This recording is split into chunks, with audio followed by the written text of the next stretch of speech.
What's up everybody, welcome back to the channel and welcome to the Polestar 2 2023 single motor long range.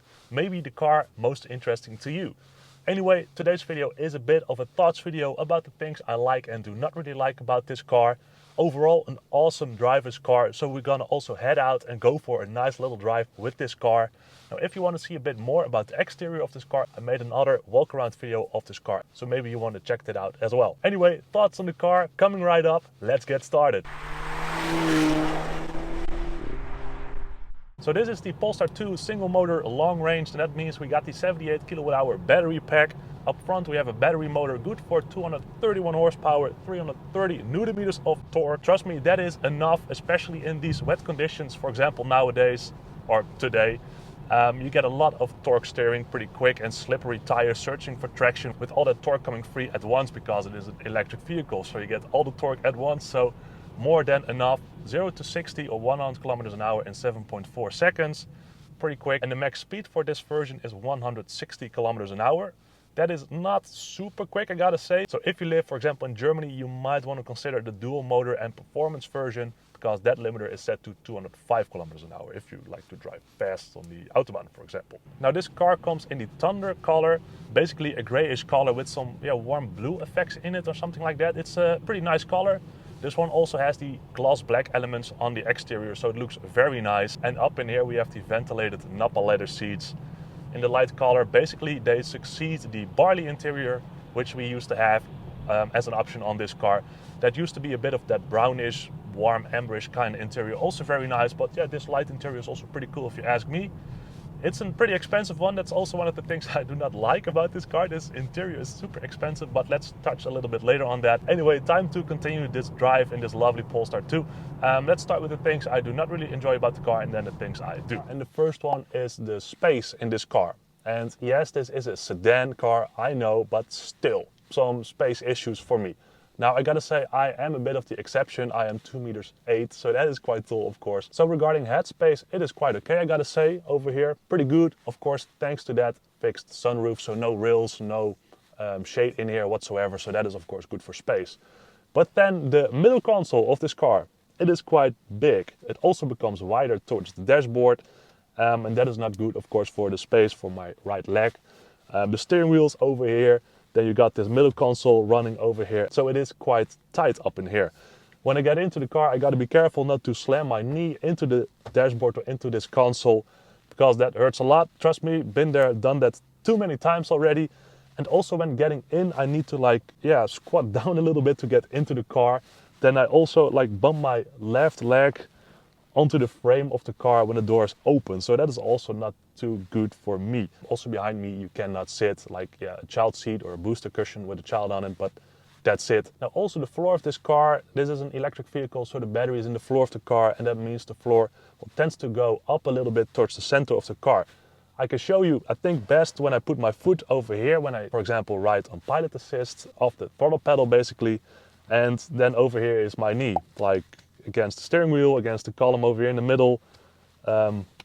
High knee, so that is quite high up in here. So regarding space in the Polestar 2 and we are not best friends. Then the climate control settings in this car. The first day we were driving with this car to the Brussels Motor Show, and my buddy and I, we were both quite cold, and it was weird because the temperature in the cabin was 24 degrees Celsius, so quite warm you would say, but it was still super cold. And then you go into these settings like climate control, and then you look okay, it was an eco climate, so we turned that off.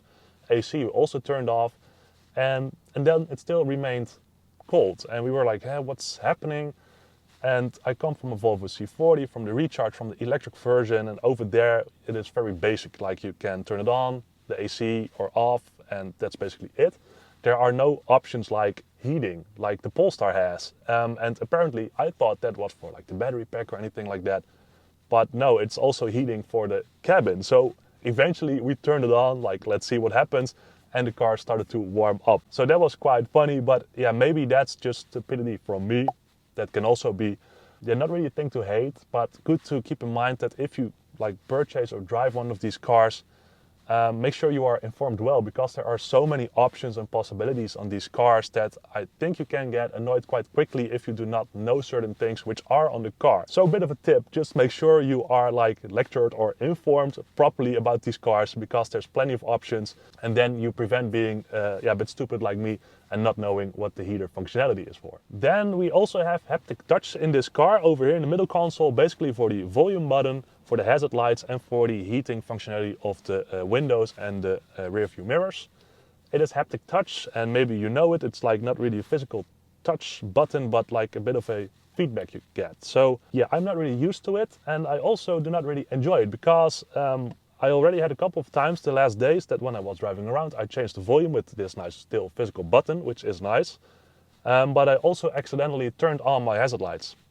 Yeah, that's not so useful, of course. So I've been driving around with the hazard lights turned on for quite a while this weekend, I gotta say. So yeah, that's a bit annoying if you ask me. Also, I really need to look if it's turned on or not, because like I press it, but I'm not too sure if it's like working then. And then this little shifter over here, which is really nice by the way, is kind of in the way, so I cannot directly see the button. So I need to like look up a little bit. So yeah, this haptic touch thing, it's a bit annoying, and you know, I like some physical buttons, for example, still the XC40 and C40 have that, but over here it's these 4 haptic things, and then everything is in the screen, which also distracts. So yeah, I do not really enjoy this like distraction to activate or change things up. Now this car comes with the Harman Kardon upgraded sound system, which I basically recommend in each Polestar and Volvo as well. I have it in my C40 also, and it is an amazing system. I really enjoy it. Mandatory option if you ask me. But this is the same system in the Polestar 2 as, for example, my C40 has. And for some reason it is underperforming if you ask me, if I compare it to the Volvo C40. That's a bit weird because it appears to be the same system, so I'm a bit confused about that. But yeah, this Harman Kardon option, which comes with the Plus pack, which is like a 4,000 or 5,000 euro pack, yeah, it's not really living up to my expectations. Then the thing I do not like about this interior, the ventilated Nappa leather interior, is that it is a 4,500 euro option, which is super expensive for an interior. And then you already have wrinkles in this seat. Now I've driven about 3,500 kilometers, or this car has driven 3,500 kilometers, and there are already wrinkles, like quite bad wrinkles in the seat where I am in. Yeah, so for 4,500 euros, that is quite a lot. Now I've seen similar things on the first Polestar 2s, which still had the Bardi interior, but this one is like the newest version of it, so I would have kind of expected that they improved that. And of course it's leather, it works, it does that. But after this time already, like this car is brand new. Then for 4,500 euros, I would say keep that money and use it for the Plus pack, for example. Now I gotta say that the seats, these are like the standard seats also from your 40 series Volvo.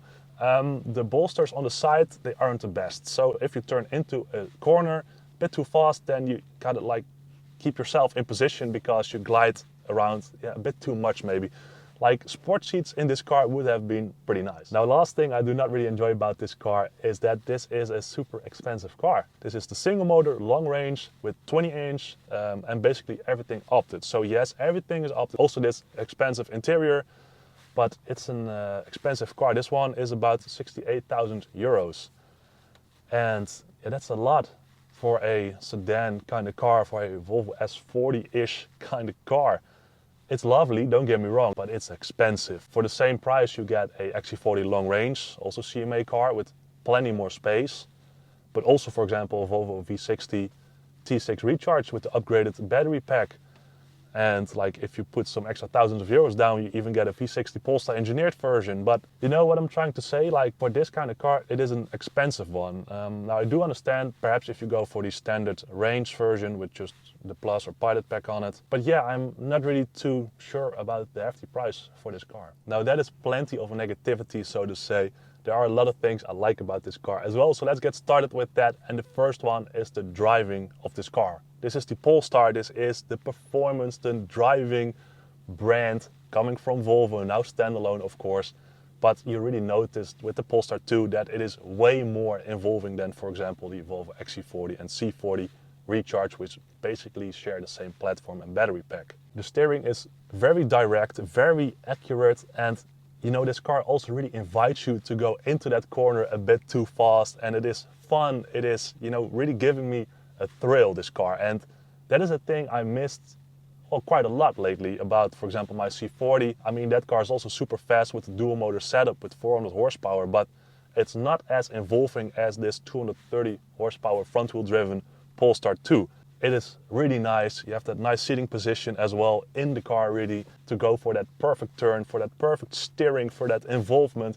So that is just really a thing I really enjoy. If you are really into driving and electric driving, then make sure you check out the Polestar 2. Anyway, another thing I really enjoy about the Polestar 2 are the looks. Basically a cousin to the Concept 40.1 Volvo, which became the XC40. But eventually this car became the Polestar 2, that concept, and the looks of this car are just amazing. It is really like a typical Polestar vibe for some reason. You can't say like with the Thor hammer lamps and the design of it, it is a Volvo, but yeah, maybe it is a little, but still it looks so good and it looks really Polestar-ish, especially with that rear tail light with the animation in it as well. It just looks really cool and I really enjoy looking at this car. Also with the updated 20-inch wheels, the new design wheels basically. It just looks so cool. Then I gotta say, I also enjoy the range of this car. As I said, it is the long range with one motor, so it is kind of obvious that you have a long range. But I am used to 350-ish kilometers from my Volvo C40 Twin.